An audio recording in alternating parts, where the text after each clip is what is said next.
My friends, I did the math today and it's pretty crazy. Over the last 5 years, I made exactly 314 videos for my online guitar academy on patreon.com/Bernd. And all of these videos feature at least, I'd say, around 2 exercises. That means so far I showed you 628 exercises that I personally had in my practice routine at some point. Now that's a lot of exercises. And while they all definitely make sense in their own way, a select few of these concepts really pushed my technique to a completely new level. So for this week, I thought it would be really cool to show you some new awesome exercises that are based on my personal biggest takeaways from the last 5 years. So here's exercise 1 for you right away. Let's see if you can guess what this is all about.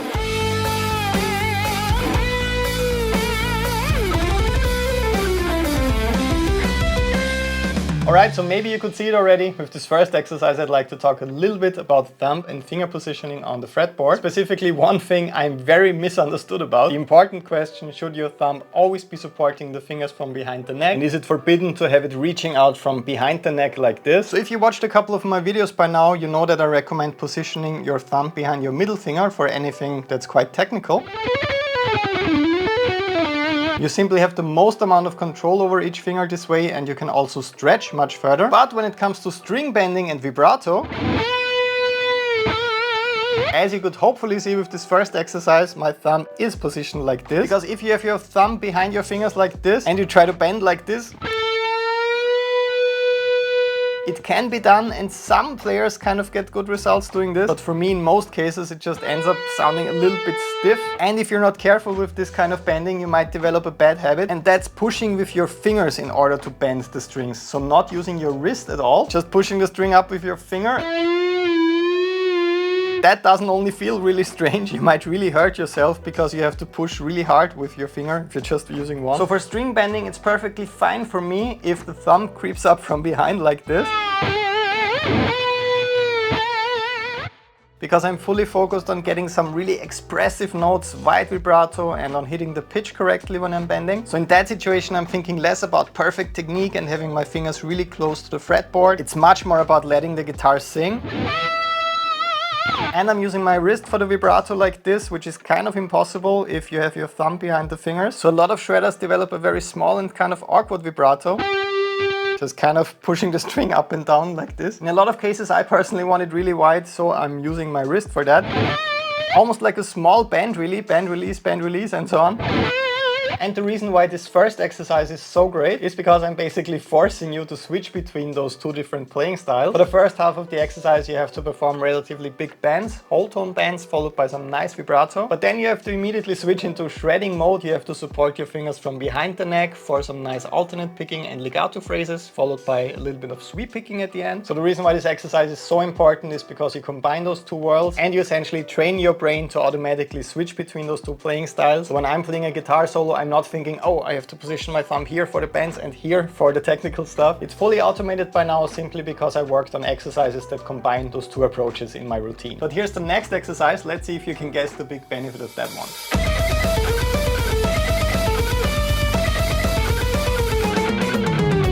Alright, so this one is really awesome for all the guitar technique nerds that want to play faster, more fluid and controlled. Players that want the same awesome sounding results every single time they're playing very challenging material. So with this one, there's one huge benefit that makes it much better than almost any other technical exercise for your fingers out there. Before I show it to you, just give me 1 second to let you know about something really cool. Did you know that my students on patreon.com/Bernd actually decide on these lesson topics every single week? That's right, for this week we have the topic of weak finger exercises, which is what this following exercise is all about. And aside from actively being part of the content creation process on here, my students on Patreon can also download the tabs, guitar profiles, play along exercise videos and backing tracks with and without my guitar for every single video I posted so far. And yes, we're at 314 videos right now, I think. On top of that, they also get access to over 20 guitar courses that I made especially for Patreon. These come with 30-day practice plans where you start with easy, beginner-friendly exercises about each topic, and you're ending the course with an awesome workout challenge where you have to put together everything that you learn. I made really helpful course packages like this for alternate picking, sweep picking, tapping, legato, and pretty much any other technical topic you can imagine. And over there you also have access to my music theory programs as well. So trust me, everything you will ever need when it comes to learning guitar in one place and at the cost of less than a cup of coffee per month. Why, you might ask? To make it affordable for absolutely everyone in the name of guitar education. So if you are still not part of this after 5 years, join the world's biggest guitar community on Patreon today with the link in the description or in the first comment down below. Patreon patreon.com/burn. I'll talk to you over there, I'm waiting for you. But now let me show you why that second exercise is so cool.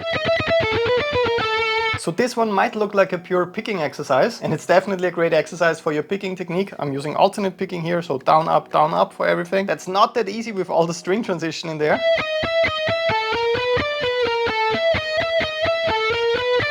But if you paid attention to my fretting hand, you might have seen the big twist. For most of this exercise, I'm not using my index finger at all, and I also can't anchor with it. So I'm only using my weaker fingers, my middle finger, ring finger, and pinky finger.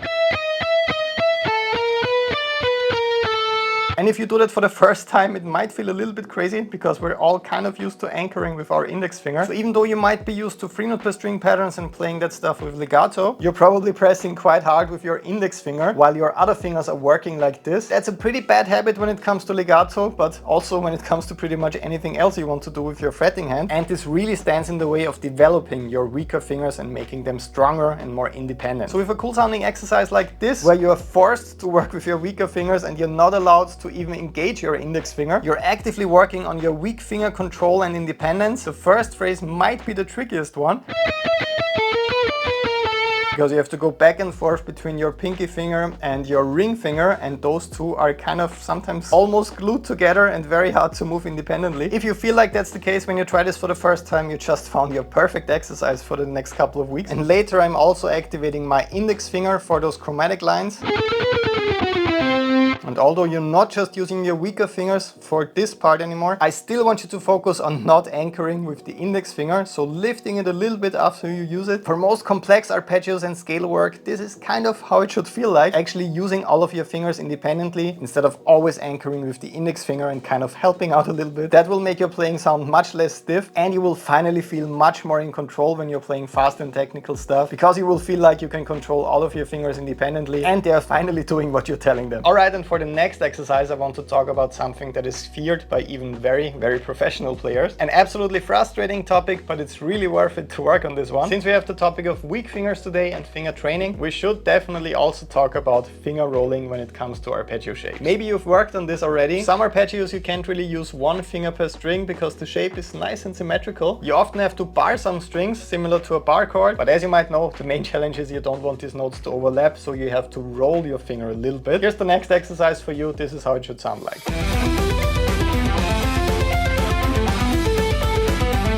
So as you could hear and see with this exercise, I had to roll my ring finger for the first arpeggio. I had to roll my middle finger for the second arpeggio. And then it gets crazy. I had to roll my pinky finger for the last arpeggio. And taking the second arpeggio as an example, I don't want it to sound like this. That would be fine if I'm playing a chord.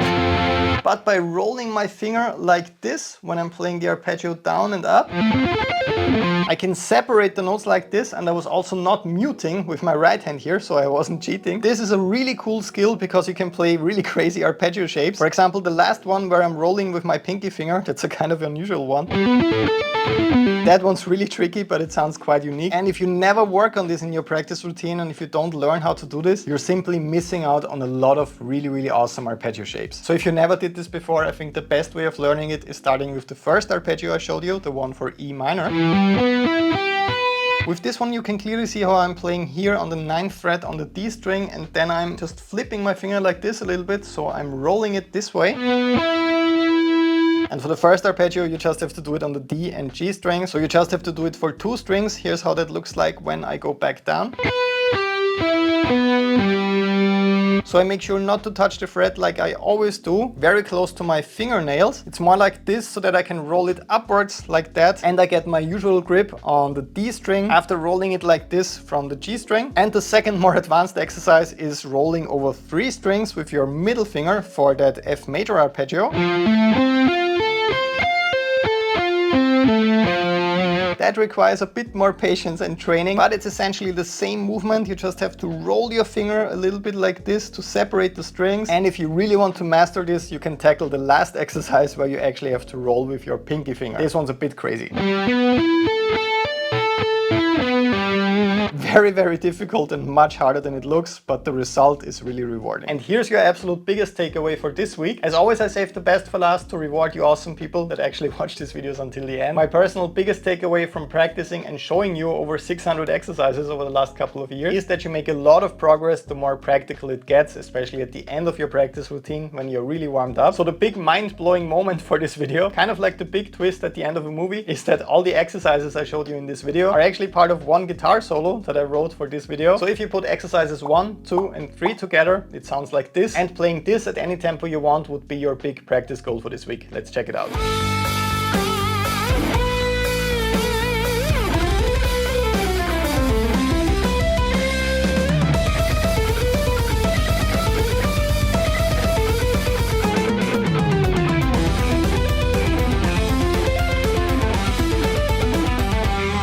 Alright, so for my practice routine, I combined all of these exercises at 120 beats per minute. That's pretty fast when it comes to all the intricate details of that solo. For your personal practice goal, please combine all of these exercises at your own pace. As always, you can download very slow play-along videos for all of those exercises on patreon.com/burn. And you also have a guitar profile with full instrumentation for that last guitar solo part, so you can adjust the tempo to your liking. In the next video for next week, I would actually love to feature some of you awesome people from my student community on Patreon. So if you can play this full guitar solo at any tempo, doesn't have to be 120 beats per minute, make sure to post your clip underneath the lesson post on Patreon, and I will show my personal favorite takes in the next episode. So please don't send them to me via private message, email and all of that. If you can play this whole solo, just post an unlisted YouTube link, a Dropbox link, Google Drive link, whatever you want, under the post for this lesson on Patreon, and I will feature my personal favorite takes in the next video. Until then, thanks so much for watching until the end. Download all of your practice files right now on patreon.com/burnt with the link down below. Have fun practicing. See you next time. Greetings from Vienna. Bye bye.